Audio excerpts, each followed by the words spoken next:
Welcome to another unboxing by theplayersaid.com. I'm Grant. Today I'm unboxing another game that we recently received from Lock and Load Publishing. This game is called White Star Rising.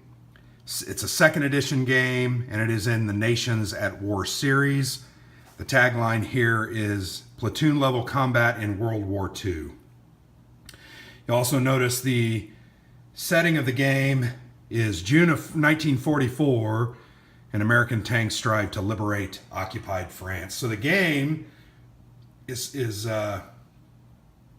platoon level combat in Europe, basically Americans advancing towards Germany over a series of battles in a large campaign, obviously trying to win World War II.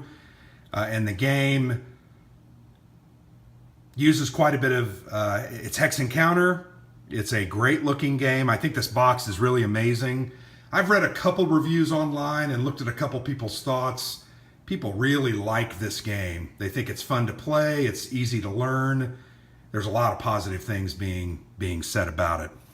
So let me go ahead and open that up. I've pre-ripped it.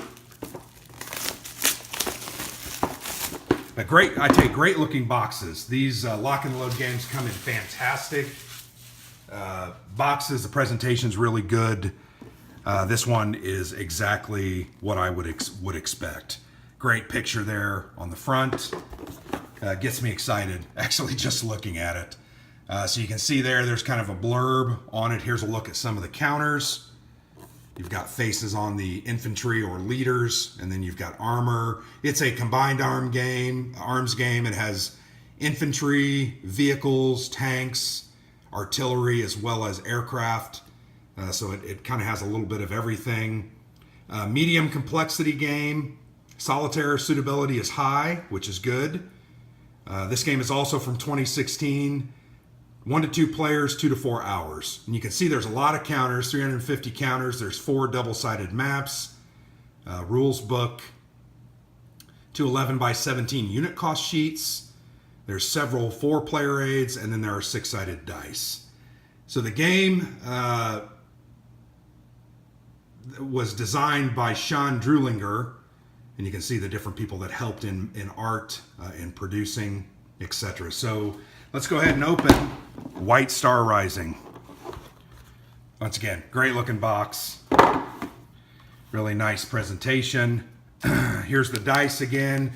They are rounded corners. Not a huge fan of rounded corners, like the green die.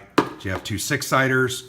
Here is a rule book, very similar to the other Lock and Load publication or published games that I've seen.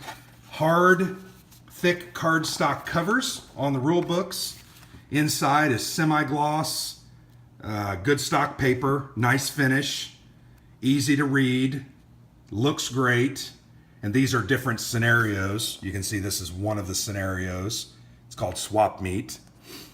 Kind of gives a little description, the setup, victory conditions, how you score victory points, etc. There are several scenarios. Let me actually go back and get a feel in the... So, no bridge too far. I like that. Looks like the first scenario starts on page 14. It looks like there's about 12, 6, 8, 10, 12, 14. There's 17 or 18 scenarios. So that's awesome. Lots of replayability. I think you can also design your own scenarios. Obviously don't know how to do that and will not be doing that until I get a good feel for the game. Once again, some rules. Here's all those scenario setups. You can see really great pictures. I really enjoy. That's one thing I love about tactical World War II games and some of these scenario-driven World War II games. There's a lot of history. Here you can see this is one Drive Through Chaumont, December 23rd, 1944. And you can see a little blurb here historically. They give you a picture.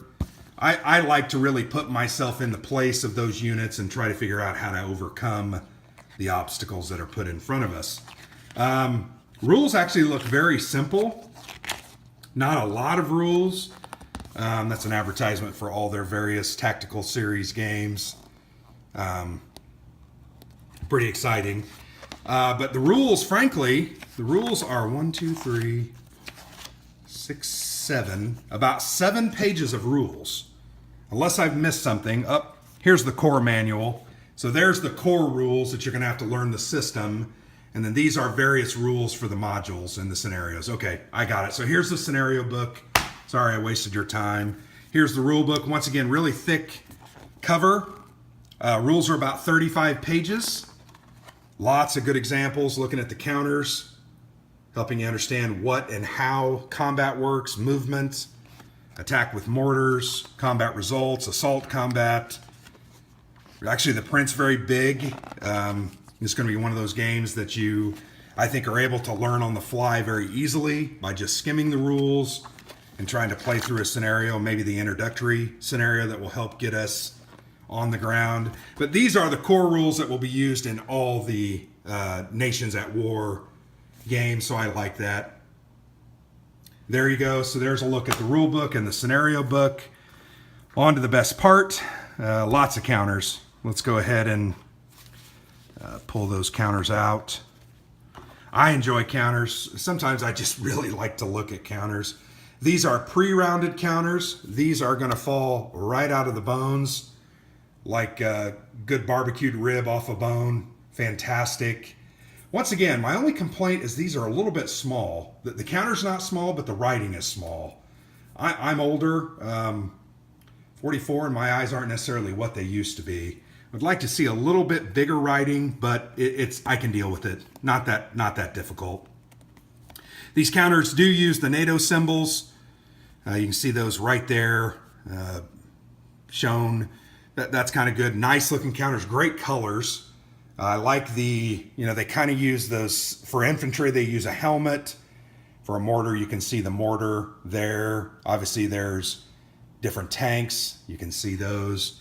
These are all double-sided units. So they have a reduced side. Here's some control markers. Really nice looking counters. I'm excited to get those out. Here's some of the German units. Really great looking. Well done. Once again, I think that writing can just be a little bit bigger.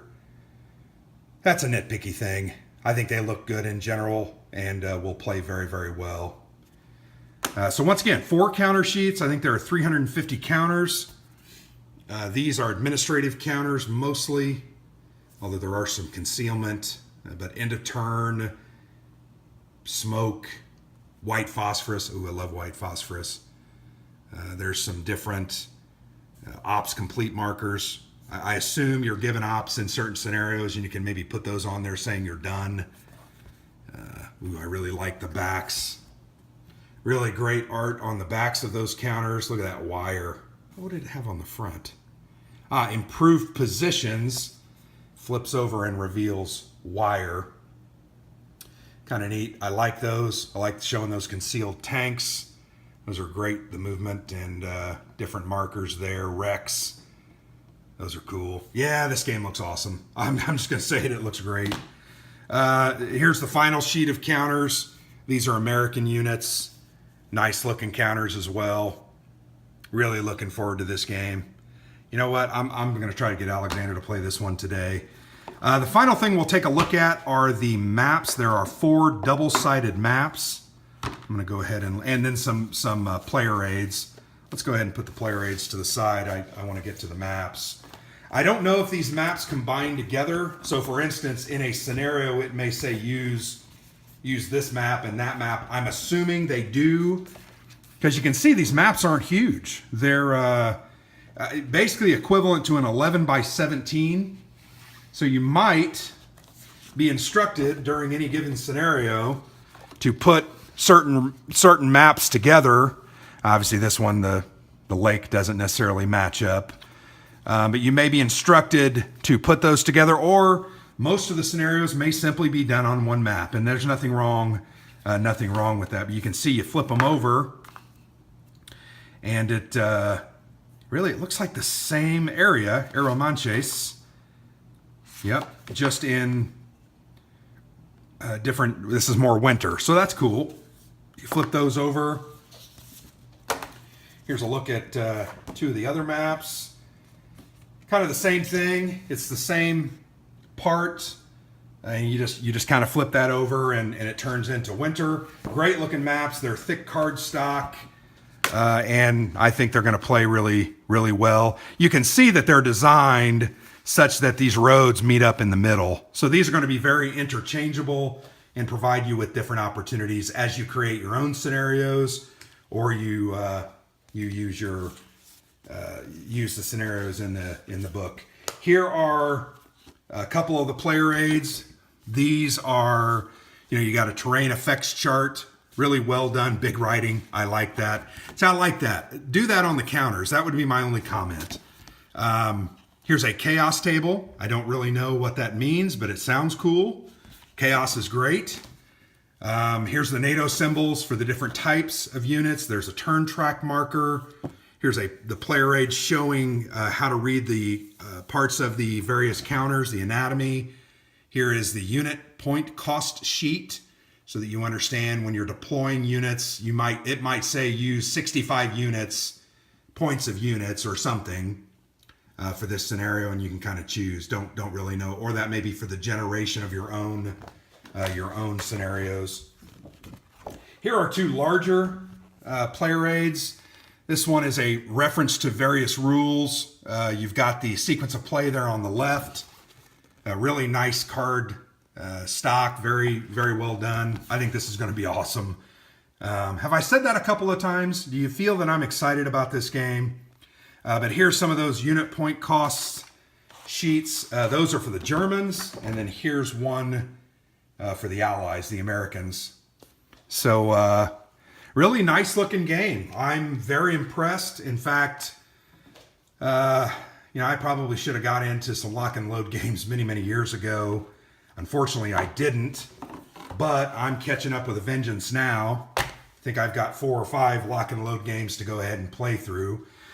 But thanks for watching. That is White Star Rising.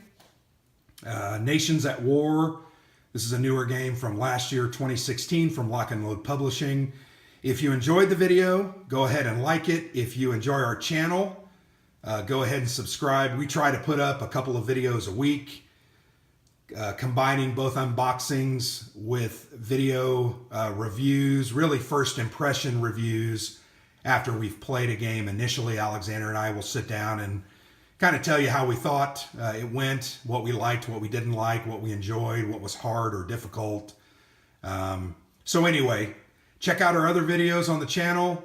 If you also want to check out our website, theplayersaid.com, you can get into further detailed reviews, AARs, strategy articles, and other things as well. So thanks for watching. I look forward to playing this. Look for a review in the next several weeks. This has been Grant with theplayersaid.com.